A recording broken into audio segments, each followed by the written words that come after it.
Luhut Panjaitan. Terus. Kok jenderal hebat, orang hebat, cita-citanya pengen jadi Harmoko Jilid 2 gitu loh. Hanya butuh 21 hari buat jatuhin Pak Harto.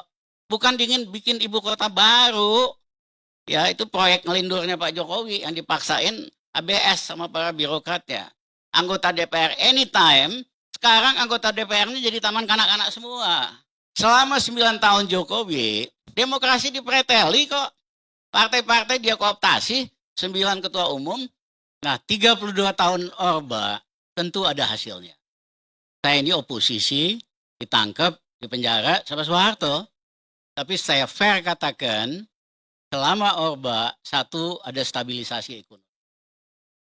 Yang kedua, kebutuhan dasar dia penuhin Bapak. Ya, SD Impres, Puskesmas, lain-lain yang basic-basic lah. Sekolah juga nggak mahal-mahal banget. Ya. Nah, tetapi makin lama Soeharto di situ, dia makin otoriter. Semua di bawah koordinasi Soeharto.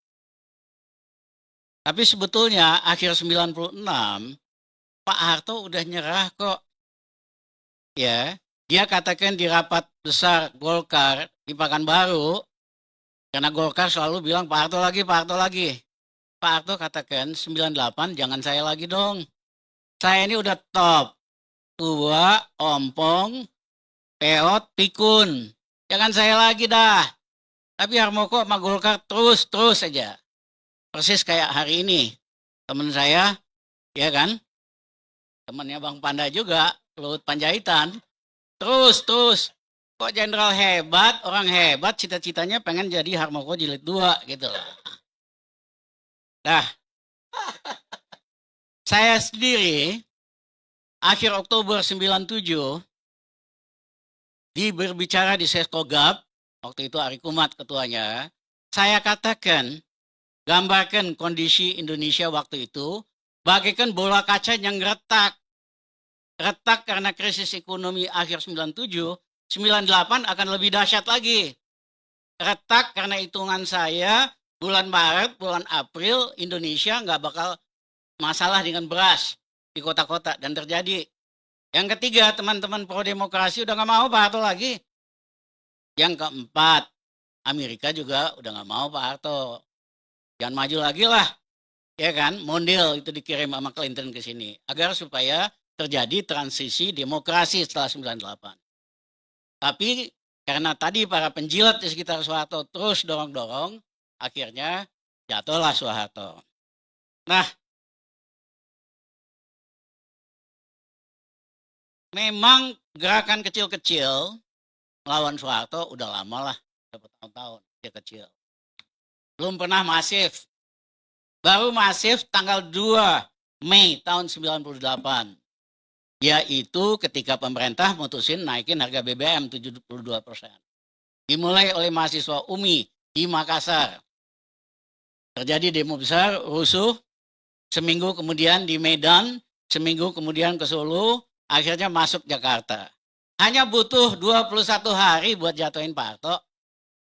Padahal pada waktu itu semua orang yakin Soeharto itu kuat banget. Ya, kami udah ramalkan ini setahun sebelumnya. Soeharto bakal jatuh karena faktor-faktor ini. Ya, dan saya ingat saya buka sedikit pertama kali nih, Bang Karni. Tahun sebelum Pak Harto jatuh, saya ketemu Jenderal Tri Sutrisno, Wapres. Saya bilang, Pak Tri, ini saat Soeharto bakal jatuh setahun lagi.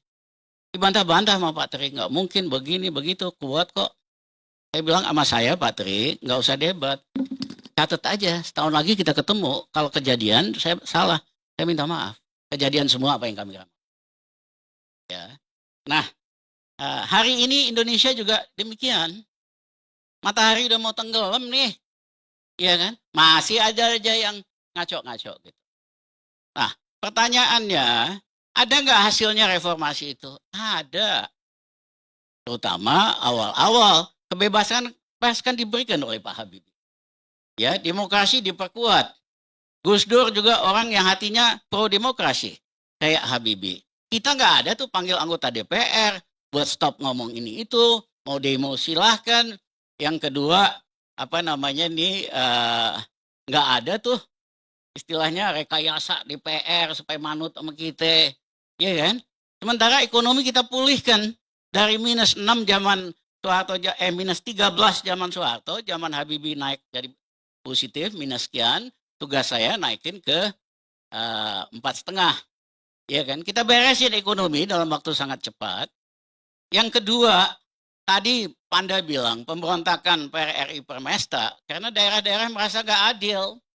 Pak Habibie lah yang meletakkan dasar supaya desentralisasi, supaya daerah-daerah juga punya kewenangan, supaya nggak ada pemberontakan. Tapi Pak Habibie terlalu cepat, nggak ada waktu buat merumuskan kebijakan buat mendukung desentralisasi. Kami Menko-nya Gus Dur yang merumuskan, pindahkan ratusan ribu pegawai pusat jadi pejabat daerah.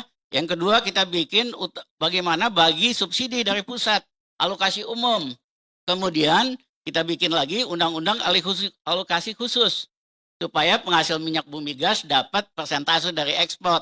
Itu kenapa Kaltim, itu kenapa Riau maju, ya kan? Jadi cara untuk meningkatkan keadilan itu bukan dengan bikin ibu kota baru, ya itu proyek ngelindurnya Pak Jokowi yang dipaksain ABS sama para birokratnya. Poin saya ada manfaatnya. Kemudian zaman Mega sama SBY terjadi stabilisasi demokrasi.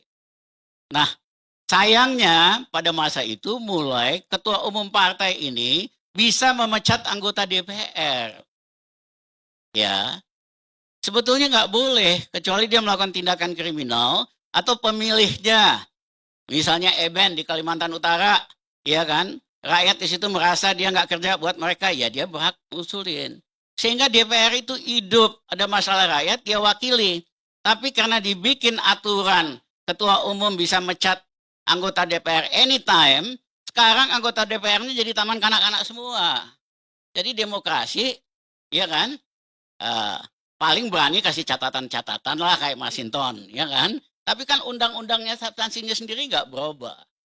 Nah, selama 9 tahun Jokowi, memang saya sendiri banyak orang terkesima, Mas. Penampilannya sederhana, down to the earth. Ya kita pikir dia betul-betul buat rakyat. Meyakinkan. Tapi apa yang terjadi? Selama 7 tahun dia kuasa, demokrasi dipreteli kok. Partai-partai dia kooptasi, 9 ketua umum, dia entertain, kasih project, kasih kredit, kasih legal immunity, iya kan? Sehingga anggota DPR-nya manut aja, cukup sebetulnya 9 orang, nggak perlu 575 anggota DPR. Tapi nanti habis Jokowi, Pan, kita rapiin lagi. Anggota DPR nggak boleh dipecat, supaya betul-betul bisa bersuara buat rakyat. Nah yang kedua, demokrasi, indeksnya kan ada itu. Demokrasi indeksnya makin lama makin merosot, internasional. Dan yang ketiga, hukum korupsinya. Hari ini KKN dan korupsi. Bang Barni punya handphone. Error mulu. Hukumnya error. Demokrasinya error. Ekonomi rakyat hari ini susah. 40% rakyat kita itu statusnya masih miskin. Gimana caranya handphone rusak perbaikinya? Pilihannya kan cuma satu. Total reset. Atau ganti handphone. Nah, menurut gua Indonesia hari ini, menurut saya mohon maaf, kita perlu total reset atau ganti handphone, ya, supaya kembali di recharge buat menegakkan keadilan dan kemakmuran. Nah, apa yang terjadi ini, saya pernah menulis berapa belas tahun yang lalu, ini adalah demokrasi kriminal. Tapi saya ganti karena demokrasi kriminal istilahnya terlalu keras ya. Saya ganti, namanya demokrasi survei. Bacanya demokrasi survei. Survei pasti bayar. Ya jadi parameter utama demokrasi hari ini ya uang. Siapa yang paling banyak uang, dia yang bisa kuasa gitu loh. Nah ini bukan demokrasi yang benar.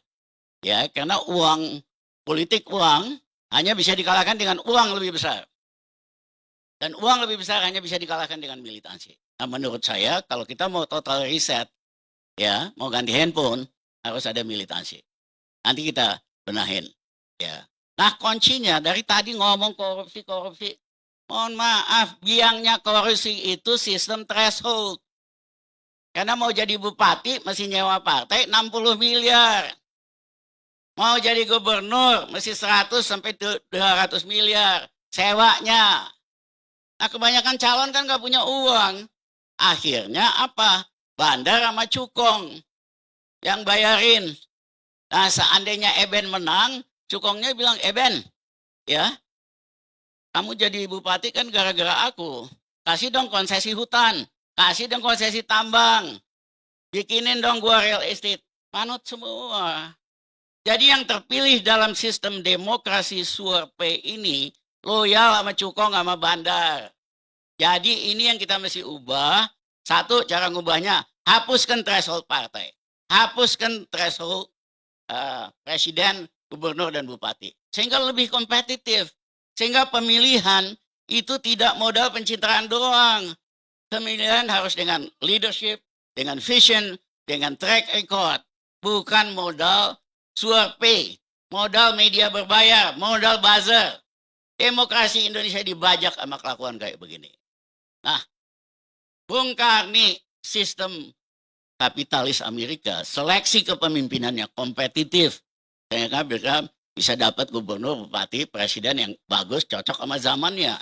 Sistem komunis kita boleh nggak setuju. Seleksi kepemimpinannya sangat-sangat kompetitif. Nggak gampang buat sampai sisi komite. Ya. Indonesia ngaku Pancasila, NKRI, sistem seleksi kepemimpinannya tidak amanah dan tidak kompetitif. Kenapa? Demokrasi survei. Jadi ini yang kita mesti gebuk dulu. Terima kasih.